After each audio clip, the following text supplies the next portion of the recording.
प्रिय बच्चों, मैं विनीत शांतुवाला सर चैनल में आपका हार्दिक स्वागत, अभिनंदन एवं वंदन करता हूँ।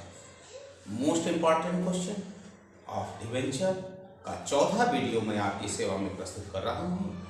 देखिए क्या क्वेश्चन है आपका, और क्वेश्चन डिस्क्रिप्शन में रहेगा, आप उसे अच्छी तरह से देख लीजिएगा।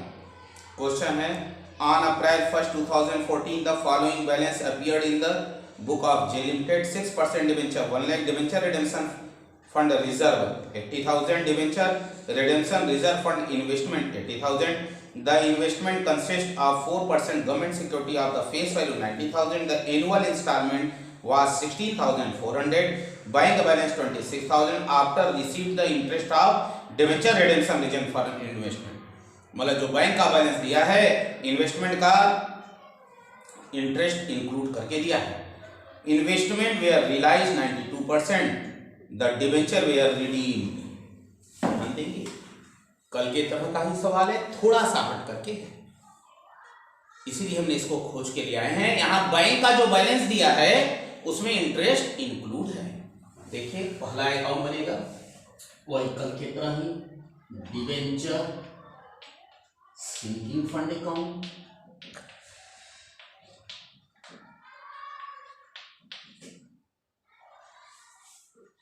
दूसरा अकाउंट बनेगा debenture sinking fund investment account.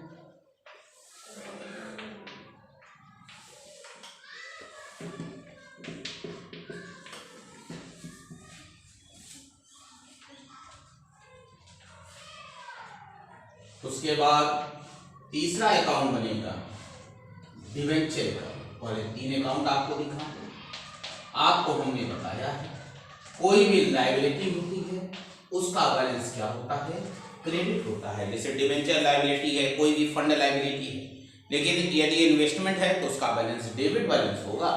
दिया है डिवेंचर 1 लाख रुपीस के हैं, तो लिख दिए 1 अप्रैल को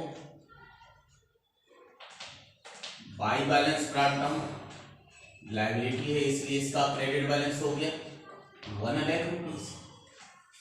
डिवेंचर सिंकिंग फंड 80,000 रुपए दिया है, फंड है, लायबिलिटी है, लायबिलिटी का बैलेंस क्रेडिट बैलेंस होता है, इसलिए सिंकिंग फंड में लिख दिए 1 अप्रैल को बाई बैलेंस प्राप्तम 80,000 रुपीस। ध्यान देंगे प्रिय बच्चों, इसमें इन्वेस्टमेंट का बैलेंस भी 80,000 दिया है। मोस्टली जितना सिंकिंग फंड का बैलेंस रहता है वही इन्वेस्टमेंट का बैलेंस रहता है। इन्वेस्टमेंट का बैलेंस 2 साइड में शो कर देंगे, 2 बैलेंस प्राप्त 80,000 रुपीस। इस क्वेश्चन में इंस्टॉलमेंट भी दिया है। जब इंस्टॉलमेंट दिया रहता है तो सिंकिंग फंड अकाउंट में लिखते हैं बाई पीएल एप्रोप्रिएशन 31 मार्च को, बाई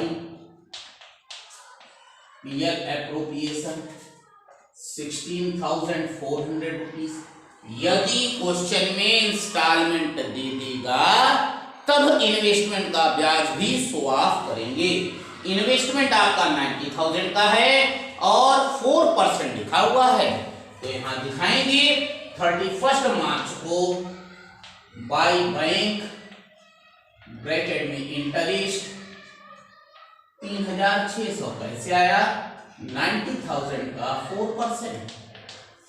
अब कह रहा है इन्वेस्टमेंट को 92% पे सोल्ड ऑफ कर दिया गया है, तो ध्यान दें इन्वेस्टमेंट अकाउंट में बाई बैंक लिखेंगे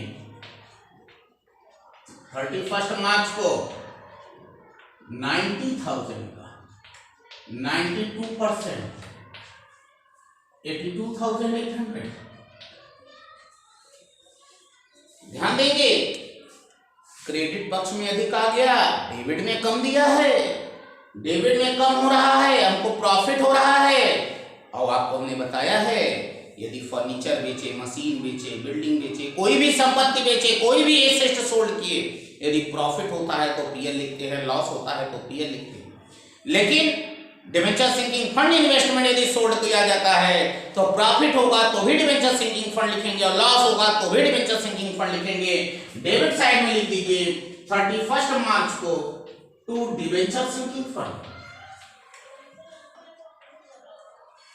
2800, टोटल आ गया 82,800। आपने टू डिवेंचर सिंकिंग फंड लिखा है, फर्स्ट अकाउंट में चला जाएगा 31 मार्च को by debenture sinking fund investment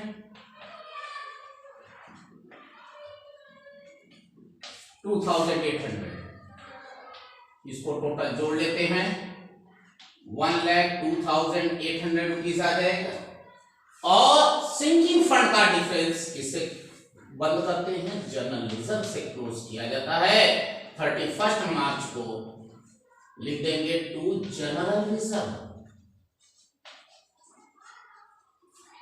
1,02,800। बच्चों यह इन्वेस्टमेंट जो सोल्ड किया गया है मात्र डिवेंचर के पेमेंट के लिए सोल्ड किया गया है। अब डिवेंचर का रिडेम्पशन कर दिया जाएगा। 31 मार्च को लिख देंगे to bank account 1 lakh rupees, total आ गया 1 लाख रुपीस। एक नजर हम आपको पुनः बता दें, क्वेश्चन में दिया है डिवेंचर 1 लाख का है, लायबिलिटी होती है, इसलिए इसका balance by balance brought down 1 lakh rupees लिखी। फिर इसके बाद आपका सिंकिंग फंड 80,000 का था, बाय बैलेंस ब्रॉट डाउन 80,000 लिख दिए। वही पैसा इन्वेस्टमेंट का था, टू बैलेंस ब्रॉट डाउन 80,000 लिख दिए। इंस्टॉलमेंट दिया था, बाय पीएल एप्रोप्रिएशन लिख दिया 16,400। फिर इसके बाद इन्वेस्टमेंट, जब इंस्टॉलमेंट दिया रहता है तो इन्वेस्टमेंट का इंटरेस्ट भी शो ऑफ करते हैं, बाय बैंक इंटरेस्ट 90,000 का 4% 3,600।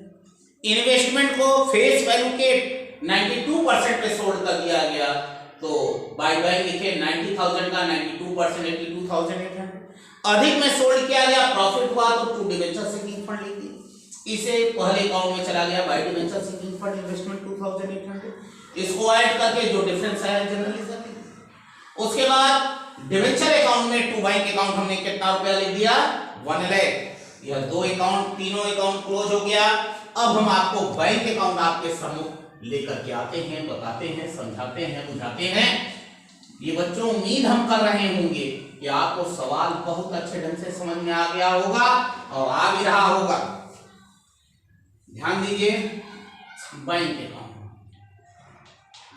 बैंक आपका क्या है, एसेट है। एसेट का बैलेंस सदैव क्या रहता है, डेबिट साइड में रहता है। क्वेश्चन में कहा है कि the bank balance was 26,000 after receives of interest on debenture redemption reserve fund investment. मतलब डिवेंचर रिडेम्पशन इन्वेस्टमेंट के जो इंटरेस्ट है उसको रिसीव करने के बाद आपका बैलेंस आपका कितना दिया है 26,000। तो ये बैलेंस 31 मार्च को है। टू बैलेंस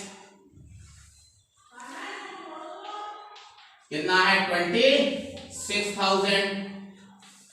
अब ध्यान दीजिए, अब पहले अकाउंट में सिंकिंग फंड में जो आपका ब्याज था बैंक था उसको यहां नहीं शो ऑफ किए, दूसरे अकाउंट में बाय बैंक लिखे हैं तो उसे लिख देंगे 31 मार्च को to debenture sinking fund investment 82,800। तीसरे अकाउंट में टू बैंक लिखा है, बाय डिवेंचर अकाउंट लिख देंगे 31 मार्च को by debenture account 1 lakh rupees. अब जो डिफरेंस आ रहा है 31 मार्च को बैलेंस कैरी डाउन लिख देंगे 8,800, 1,08,800 रुपीज आ गए। ये बच्चों सबसे पहले टू बैलेंस ब्रॉट डाउन 26,000 लिख दिए और सिंकिंग फंड में जो इंटरेस्ट था उसे नहीं सॉल्व करेंगे। दूसरे अकाउंट में बाय बैंक था उसे लिख दिए to debenture sinking fund investment. तीसरे अकाउंट में टू बैंक था बाय डिवेंचर अकाउंट लिख दिए और जो डिफरेंस आया बैलेंस कैरी डाउन लिख दिए। ये बच्चों उम्मीद कर रहे हैं सवाल हम वेरी मोस्ट इंपॉर्टेंट क्वेश्चन आपके लिए लेके आए हैं, बता रहे हैं। प्लीज उसको अपने हित में देखने का अवश्य प्रयास कीजिएगा। जो न समझ में आए क्वेश्चन उसे आप कमेंट्स करके लिख दीजिएगा, मैं उसको भी बताने का पूर्णतः प्रयास करूंगा। आज के लिए इतना ही पर्याप्त है, कल पुनः मुलाकात होगी, तब तक के लिए नमस्कार।